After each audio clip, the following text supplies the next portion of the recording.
আলেম ওলামা একরাম ফোন করছে, আর ঝাড়খণ্ডের একটা নীতি, প্রায় আলেম ওলামা একরামের মুখে দেখবেন জর্দা পান আর গুল। দেখেননি? এটা ঝাড়খণ্ড বিহারিদের নীতি। তারা মনে করে যে গুল খেলে কোনো পাপ হয় না, জর্দা পান খেলে পাপ হয় না। বক্তব্য ছিল হালা নেশার দ্রব্য, বক্তব্যে চলে আসছি, গাড়িতে উঠবে আমার অবস্থা ফোন করে বলছে, আপনি আমাদের বুকের উপরে বক্তব্য দিয়ে চলে গেলেন এত কড়া ভাষায়, আপনি হিসাব করেছেন কি?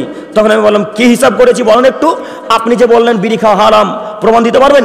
জি, বিড়ি খাওয়া হারাম, জর্দা পান খাওয়া হারাম, প্রমাণ দিতে পারবো। কোনো মায়ের বেটা বলে না কেন?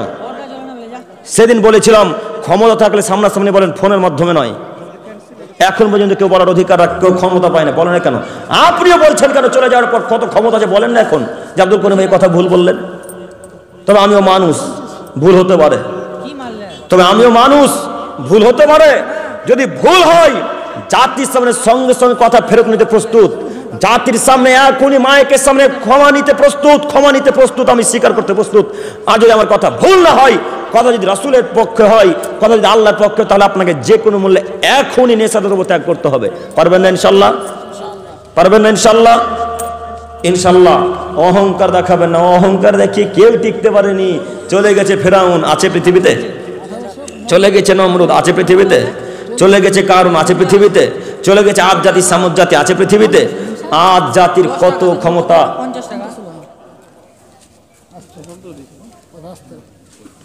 আদ জাতির কত ক্ষমতা, আল্লাহুস সামাদ। আদ জাতির কত ক্ষমতা, আল্লাহুস সামাদ। আপনাকে কি দিয়ে বোঝায় আদ জাতির ক্ষমতা? একটু দেখায় ক্ষমতা। এই আমার হাতের দিকে তাকান, হাতের দিকে। আদ জাতিকে, সামুদ জাতিকে আল্লাহ এত শক্তি দিয়েছিলেন, এত পাওয়ার দিয়েছিলেন, এত ক্ষমতা দিয়েছিলেন। এইভাবে পাথর যদি একটা গুতা মারতেন, ঘুষি মারতেন, তো পাথর দ্বিখণ্ডিত হয়ে যেত। আল্লাহ কত ক্ষমতা! তার নাম আদ জাতি। সামুদ জাতি এত লম্বা লম্বা উঁচু দেহ বিশিষ্ট মানুষ, আছে পৃথিবীতে? চলে গেছে। আপনি কিসের ক্ষমতা দেখান? আপনাকে বক্তব্যের মাঝে কোনো একদিন বলেছিলাম, আপনি ফেরাউনের নখের যোগ্যতা রাখেন না, নখের।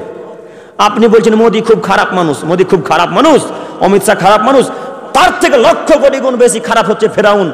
এত বদ, এত স্বৈরাচারী, এত নির্যাতনকারী, এত সীমালঙ্ঘনকারী বদ মানুষ পৃথিবীতে নেই, কোনোদিন আসবে না। আল্লাহ বলছেন, এই পৃথিবীর মানুষ শোনো, আমি ফেরাউনের মতো বদ, অত্যাচারী, স্বৈরাচারী, সীমালঙ্ঘনকারী, নির্যাতনকারী বদ বাদশাকে কিয়ামত পর্যন্ত পৃথিবীতে আর পাঠাবো না। সূরাতুল ফাজরের আয়াত।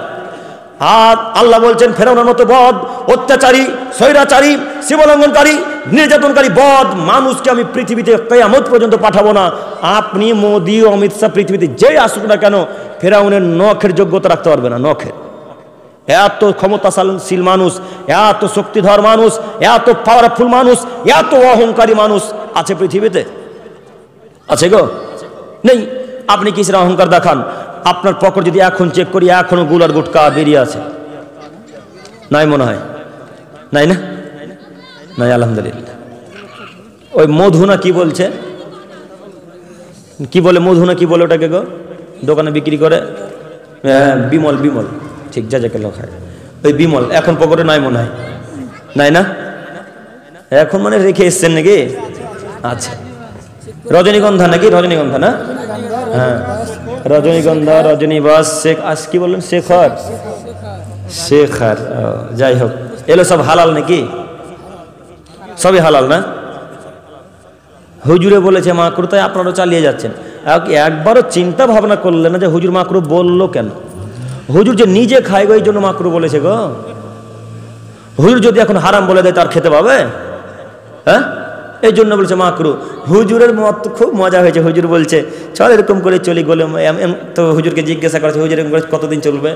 না তো গোলেমালে এমন করে খাবি কতদিন? তো গোলেমালে যায় যতদিন, এইভাবে চলুক। আশ্চর্য লাগে, আহলে হাদিস স্টেজে যারা বক্তব্য রাখতে আসে, তাদেরও মুখে রজনীগন্ধার ওই মধু মুখে থাকে। আল্লাহুস সামাদ, কি দিয়ে যে বুঝায়। কালিয়াচকে আজকে কয়েকদিন আগে বক্তব্য ছিল, বক্তার নাম বললে তো একবারে চিনতে পারবেন, এক বাক্যে চিনতে পারবেন, এক বাক্যে চিনতে পারবেন বক্তার নাম যদি বলে দিই। কিন্তু না, জিন্দেগিতে কোনোদিন কোনো বক্তার নাম নিয়ে আমি বক্তব্য রাখিনি। দেখেছেন কোনোদিন? ওই আমি একটা বক্তব্য রেখেছিলাম গজলের বিরুদ্ধে, দেখেছিলেন না? দেখেছিলেন আপনারা? গজলের বিরুদ্ধে বক্তব্য দেখেছেন? কে কে হাত তোলেন তো দেখি।